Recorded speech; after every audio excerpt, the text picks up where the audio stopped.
श्री गुरुवे नमः। श्राद्धा सरसविहारिणे नमः। श्री शुक श्याम चरणदासो जयति। श्री सरस निकुंज पीठाधीश्वर आचार्य श्री श्री अलबेली माधुरी शरण जी महाराज जी के श्री चरण कमलों में दंडवत प्रणाम। जय जय श्री राधे श्याम। जय श्री राधे। प्रस्तुत है डॉक्टर अवध बिहारी लाल कपूर द्वारा रचित ग्रंथ ब्रज के भक्त से श्री अद्वैत दास बाबा जी का चरित्र। श्री अद्वैत दास बाबा जी, गोवर्धन। श्री अपूर्व चरण उस दिन न जाने किस चिंता में बैठे थे। उन्हें देख उनके बंधु श्री मृत्युंजय दास ने कहा, आज किस चिंता में बैठे हो बंधु? चिंता के विषय की चिंता न कर, चिंता हरण की चिंता करो ना। असत्य की चिंता न कर, सत्य की चिंता करो ना। चिंता अपने आप भाग जाएगी। इस जगत में सत्य वस्तु कुछ है क्या? अपूर्व चरण ने प्रश्न किया। है नहीं क्या? शास्त्र अध्ययन से सत्य सत्य का पता चलता है, पर शास्त्र अनंत हैं, उनके अध्ययन में समय लगता है। मैं तुम्हें 2 पैसे की एक छोटी सी पुस्तक दूंगा जिसमें सब शास्त्रों का सार है। उसे पढ़कर सहज ही जान लोगे कि सत्य क्या है और असत्य क्या है। मृत्युंजय ने इतना कहे गांव के एक प्राचीन वैष्णव के घर से श्री प्रेमानंद कृत मनः शिक्षा की एक प्रति लाकर अपूर्व चरण को दे दी। अपूर्व चरण ने मनः शिक्षा का अध्ययन किया। उनके हृदय पटल पर उसकी पंक्तियां सदा के लिए अंकित हो गई। ए मन, तुम्ही से अबोध बढ़, देखिया शुनिया बूझते नारिया, करिते न पार दृढ़। के सार असार नाकर विचार, के तुम्ही कर की काज। परेर कारणे शरीर खोया ली, आपन काजे ते बाज। ए धन ए जन आपना भाविच, ते तोर बुद्धिर भूल। एखन तखन कखन की है, बूझना आपन मूल। देखना जीवन केवल पवन, जायते की तार बाधा। किसेर कारणे एतक आरती, खाटिया मरच गाधा। मन, तू कैसा मूर्ख है, देख सुनकर भी कुछ समझ नहीं आ रहा है। सार असार और अपने स्वरूप का बिना विचार किए ये तू क्या कर रहा है? दूसरों के लिए जीवन व्यर्थ गंवा रहा है, अपने लिए कुछ नहीं कर रहा। अपने धन जन को जो तू अपना समझ रहा है, ये तेरी भूल है। कब ये तुझसे छूट जाए कौन कह सकता है। जो सचमुच तेरा अपना है, सदा के लिए अपना है, जिससे तेरी उत्पत्ति और स्थिति है, उसे तू नहीं जान रहा है। देख, तेरा जीवन पवन के समान अस्थिर है। इसे जाते क्या देर लगेगी? इसकी क्या कोई रोकथाम कर सकेगा? ये पवन की तरह आया है और पवन की तरह ही विलीन हो जाएगा। फिर तू किसके लिए गधे की तरह पिस पिस कर मर रहा है? मनः शिक्षा की उपरोक्त पंक्तियों से उन्हें असत वस्तु का ज्ञान हुआ और निम्न पंक्तियों से सत वस्तु के श्रेष्ठतम स्वरूप का। ए मन, गौरांग बिने नाही आर, हेन अवतार हबे की है छे, हेन प्रेम प्रचार। दुर्मति अति पतित पाषंडी, प्राणे न मारल कारे। हरि नाम दिए हृदय शोधिल, जाची गिया घरे घरे। भव विरंचिर वांछित जे प्रेम, जगते फैलिल ढाली। कांगाले पाइये खाइल नाचिए, बजाइया करताली। हासिए कांदिए प्रेम गड़ागड़ी, पुलके व्यापुल अंग। चंडाले ब्राह्मणे करे कोलाकुली, कवे बाछिलो ए रंग। श्री गौरांग महाप्रभु ही पर तत्व की चरम सीमा है। ऐसा अवतार न कभी हुआ न होगा। उनका जैसा प्रेम का प्रचार क्या कभी किसी अवतार ने किया है? दूसरे अवतारों ने तो दुष्टों, पतितों और पाषंडियों का वध कर धर्म की रक्षा की, पर गौरांग महाप्रभु ने वध किसी का नहीं किया, अपितु दुष्ट और दुराचारी लोगों के घर घर जाकर हरि नाम सुनाकर उनका शोधन किया और उन्हें प्रेम दान किया। जिस प्रेमामृत के लिए ब्रह्मा भी लालायित रहते हैं, उसे उन्होंने भूतल पर ऐसे बहाया जैसे अनायास उसकी बाढ़ आ गई हो। उन सभी व्यक्तियों ने जो सदा के लिए प्रेम धन के कंगाल थे, जिन्होंने प्रेमामृत का आस्वादन छोड़ स्पर्श भी कभी नहीं किया था, नाच नाच कर, ताली बजा बजा कर उसका जी भर कर पान किया। उसका पान कर वे ऐसे प्रेमोन्मत्त हुए कि कभी हंसते, कभी रोते, कभी अश्रु पुलकादि सात्विक भावों से अभिभूत हो भूमि पर लोटपोट होते, और कभी वे ब्राह्मण हों या चांडाल एक दूसरे को प्रेम से आलिंगन कर आनंद विभोर होते। ऐसा रंग, ऐसा आनंद क्या कभी और हुआ होगा? ऐसा प्रेम का उन्मुक्त पवन क्या अन्य किसी कभी अवतार ने बहाया है? शुष्क काष्ठ में छिपी अग्नि को प्रज्वलित करने के लिए एक दो चिंगारियां ही यथेष्ट होती हैं। वैसे ही मन शिक्षा की कुछ चिंगारियों के संस्पर्श से अपूर्व चरण की वैराग्य अग्नि धक धक कर जल उठी। घर के लोगों से छिपकर उन्होंने शोड़ा ग्राम के श्रीमन नित्यानंद वंश के श्री अच्युतानंद प्रभु से श्री कृष्ण मंत्र की दीक्षा ली। दीक्षा लेकर वे अपना अधिकांश समय हरि भजन में व्यतीत करते हुए संसार त्याग कर श्री गौरांग महाप्रभु की शरण लेने के उद्देश्य से उपयुक्त अवसर की प्रतीक्षा करने लगे।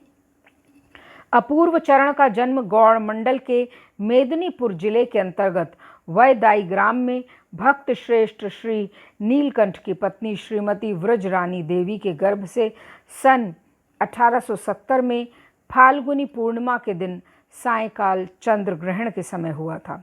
1.5 वर्ष पश्चात उनके पिता का देहांत हो गया। उनका लालन पालन और विद्या अध्ययन बड़े भाई की देखरेख में चलता रहा, पर उनके बड़े भाई को अल्पावस्था में उनका भजन साधन में संलग्न रहना अच्छा न लगता। वे उन पर कठोर शासन करते और मृत्युंजय दास को इसके लिए दोषी मानकर उनसे दूर रहने को कहते। अपूर्व चरण पर इसका कोई असर न हुआ। उनका भजन में आवेश दिन पर दिन बढ़ता गया। ये देख बड़े भाई ने 19 वर्ष की अवस्था में उनका विवाह कर देने का निश्चय किया। एक दिन वे अपूर्व चरण से बोले, देखो कल अक्षय तृतीया है, मुझे तुम्हारा विवाह संबंध तय करने बाहर जाना है। तुम अक्षय तृतीया के उपलक्ष्य में कुछ ब्राह्मणों को भोजन करा देना।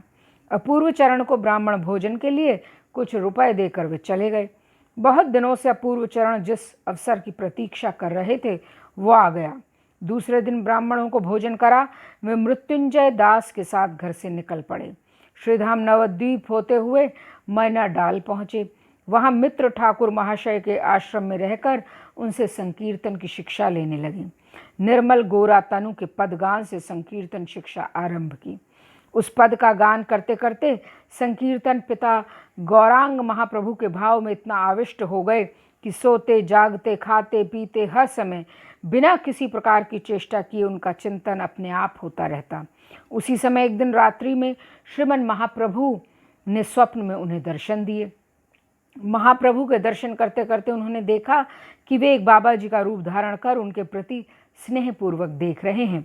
दूसरे दिन जब वे मित्र ठाकुर के आश्रम के मंदिर में श्रीमन महाप्रभु के दर्शन करने गए तो महाप्रभु के दर्शन के पश्चात तत्काल एक बाबा जी के दर्शन किए, जिनका ठीक वैसा ही स्वरूप था जैसा स्वप्न के उन बाबा जी का जिनका रूप महाप्रभु ने धारण किया था। वे उन बाबा जी की तरह ही स्नेहपूर्वक उन्हें देख रहे थे। उन्हें देखते ही वे अपनी सुध बुध खो बैठे। उनके चरणों से लिपटकर हा गुरुदेव, कृपा करो गुरुदेव कहते हुए रोदन करने लगे। बाबा ने उन्हें उठाकर हृदय से लगाया और मृदु वाक्यों से आश्वस्त कर शांत किया।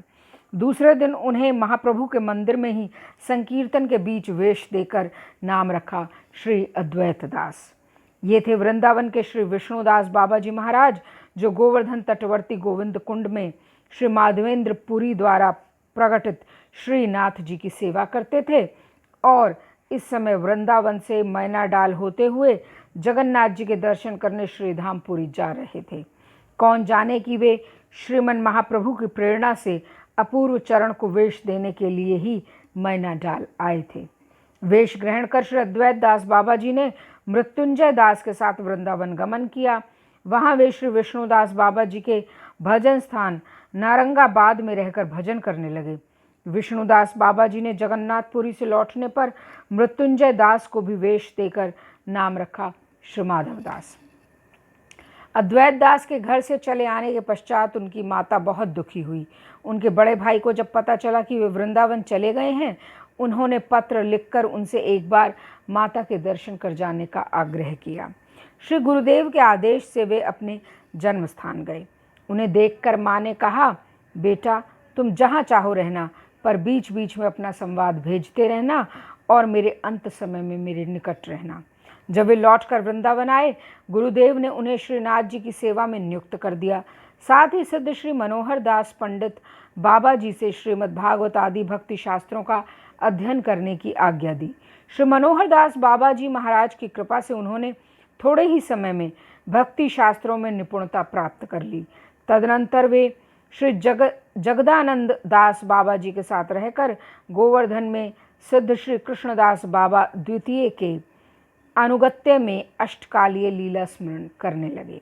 कुछ ही दिनों में उन्होंने एक महान पंडित और भक्ति शास्त्रों के विशिष्ट ज्ञाता के रूप में ख्याति लाभ की। भक्तजन श्रीमद् भागवत पाठ आदि के लिए उनसे आग्रह करते और वे लीला स्मरण के समय निकालकर उनकी सेवा करते। श्री अद्वैत दास बाबा बड़े वैराग्य से रहते। उन्होंने अपने हाथ से मिट्टी सानकर श्रीनाथ जी के मंदिर के पीछे एक कच्ची कुटिया का निर्माण किया। उसके ऊपर किरचे की छत डालकर उसे मिट्टी और गोबर से लीप दिया। उस कुटिया में रहकर वे भजन करते, मधुकरी द्वारा जीवन निर्वाह करते, पैसा का भी स्पर्श न करते।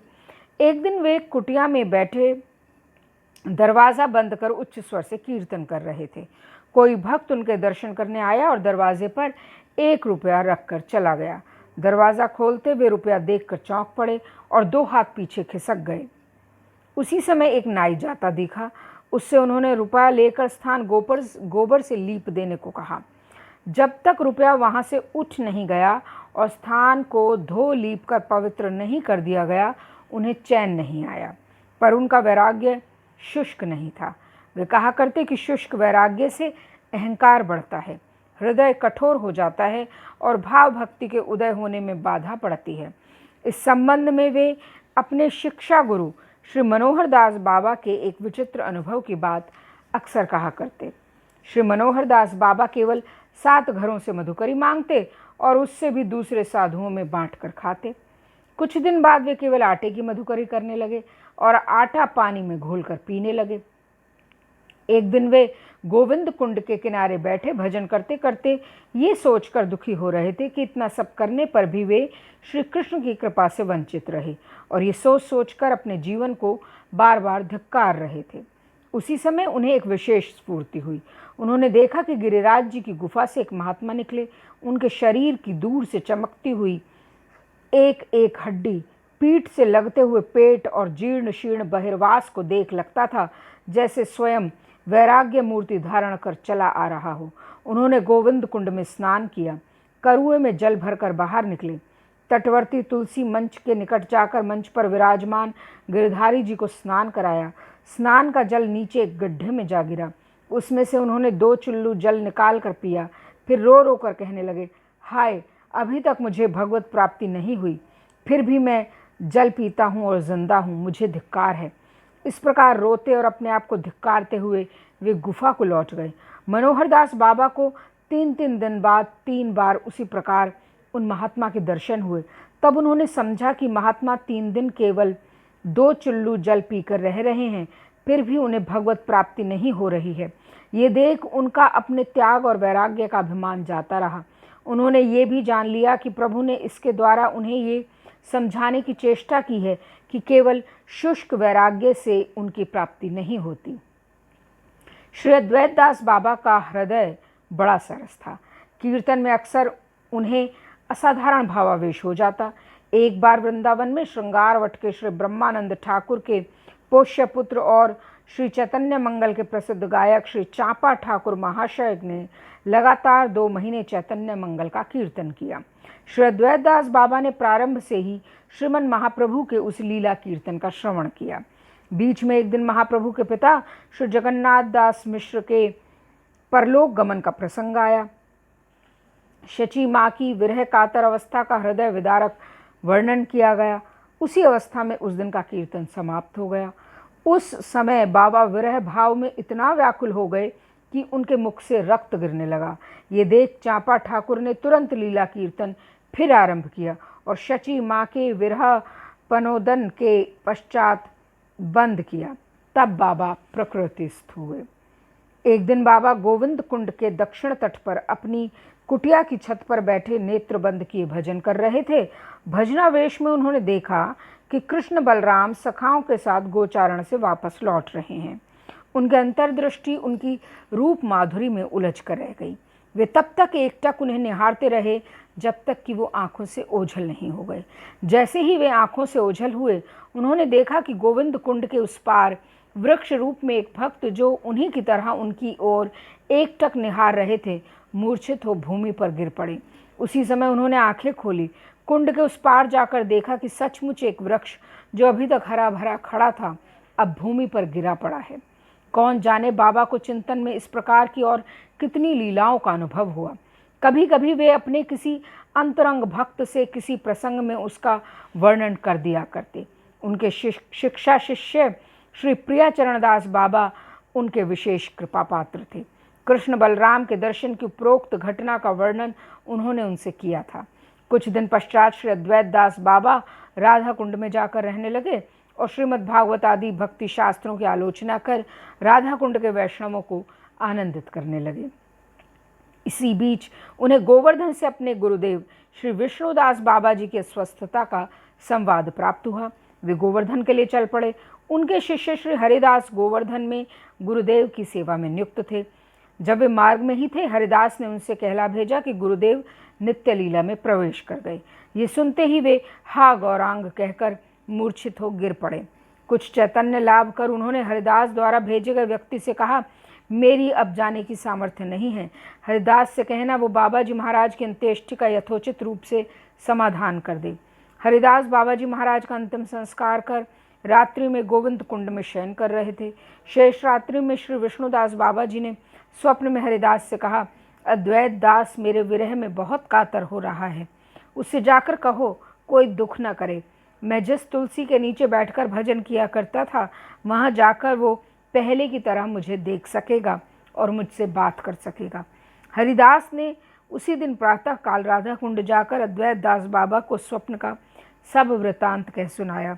बाबा ने आकुल भाव से कहा, मुझे शीघ्र वहाँ ले चलो। यदि सचमुच उनके दर्शन हुए तो प्राण रखूँगा, नहीं तो गोविंद कुंड में डूबकर मर जाऊँगा। गोविंद कुंड पहुंचकर उन्होंने तुलसी मंच के नीचे श्री गुरुदेव के साक्षात दर्शन किए।